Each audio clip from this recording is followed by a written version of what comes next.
Good afternoon, ladies and gentlemen. My name is Jacob Hu, and I'm currently a high school freshman in NCPA. Today, I want to talk about animals. I want to talk about the truth. And I also want to talk about languages. So the other day, I was talking with my friend on WeChat, and we were actually talking about my TEDx events, and I was trying to come up with a topic. I wanted the topic to be something about us, about human beings. So this came across my mind. What is something us human beings do every day, besides our living essentials? Drinking water, having food. We talk.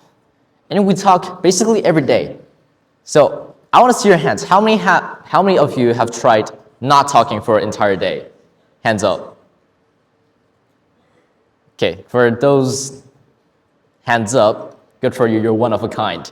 But for the rest of us, we talk a lot. And every single day, we talk a lot. And when we talk, words come out.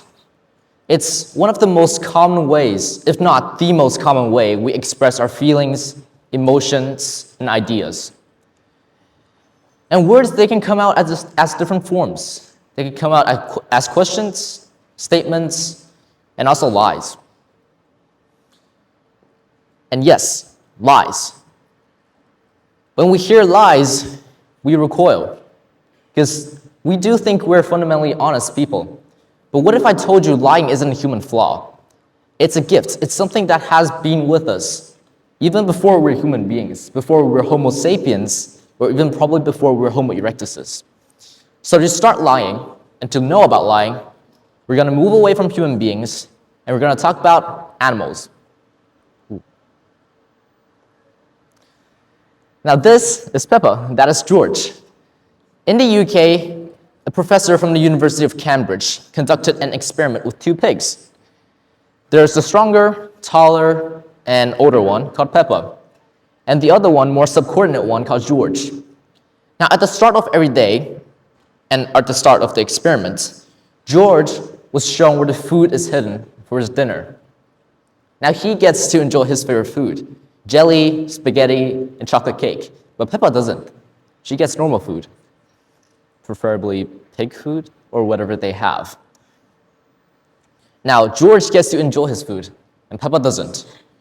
So as the days went by, Peppa, as an intelligent animal, she started to notice things. She smells the food, and she also sees George going somewhere and coming back all satisfied and happy.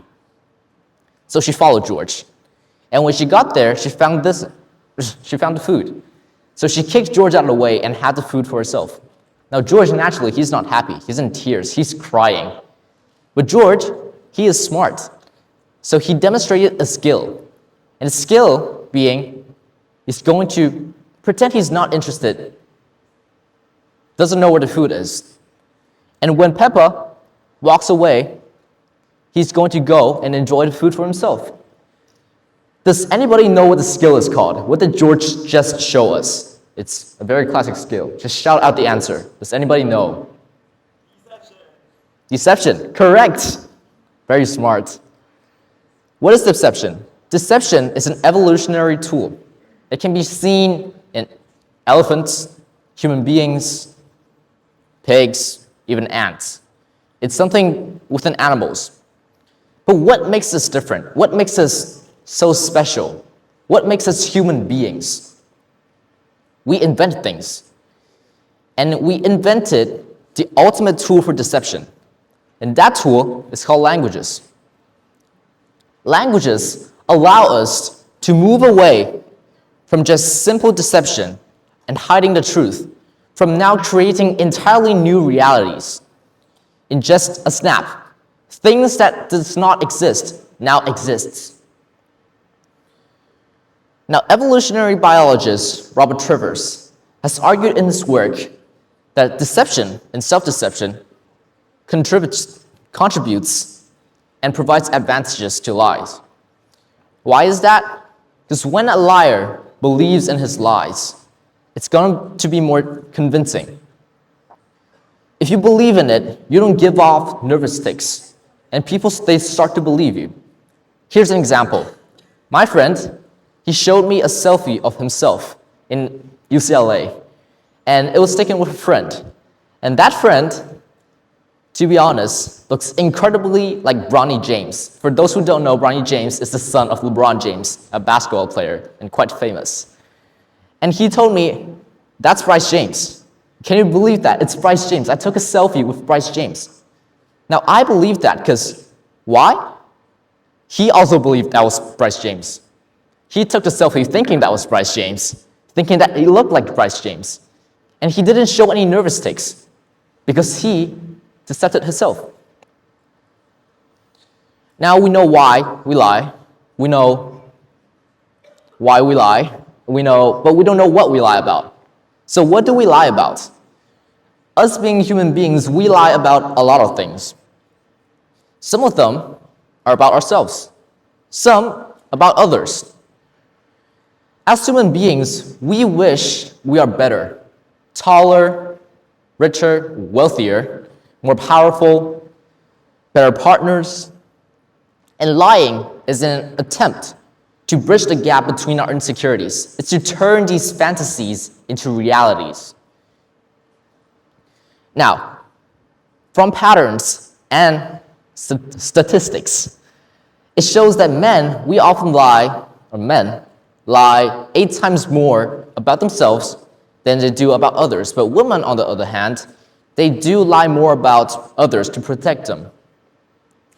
And also, we lie to the ones we're closest to. I know that sounds really bad, because we don't want to lie to our friends, we don't want to lie to our family.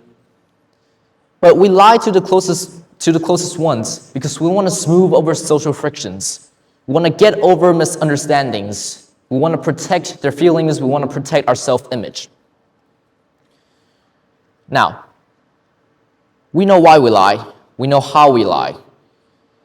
And we know that we lie to the closest ones. And that sounds bad. But is lying really bad? Most of you, if not all of you, are going to come up with the answer, it's bad, really bad.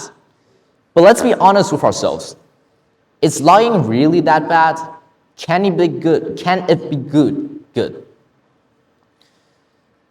So here's an example. I read this poem in English class yesterday, and the first line said, sticks and stones break my bones. Words can also hurt me. Sticks and stones break my skin. But words are ghosts that haunt me. What he's trying to say is that words, and specifically, he meant truths, they can harm someone immensely. And that's when lies come in. We lie to cover up those painful truths, those who make people suffer, if not for the rest of their lives. In this case, lying is an act of compassion. It acts as a necessary cushion against crushing realities. But also, on the other hand, we live in what people so call the post-truth era. People lie because we want to achieve things, and things are in our ways. Wall Street traders, businessmen trying to make money, politicians trying to win a campaign, or even trying to push for war. They lie because they want to do things for themselves, but at expense of others. And also when lies become a habit, when you lie every single second, your whole life becomes a lie. Your whole life becomes a lie. Also, when it becomes destructive, that's when lies become bad. That's when we don't want to lie.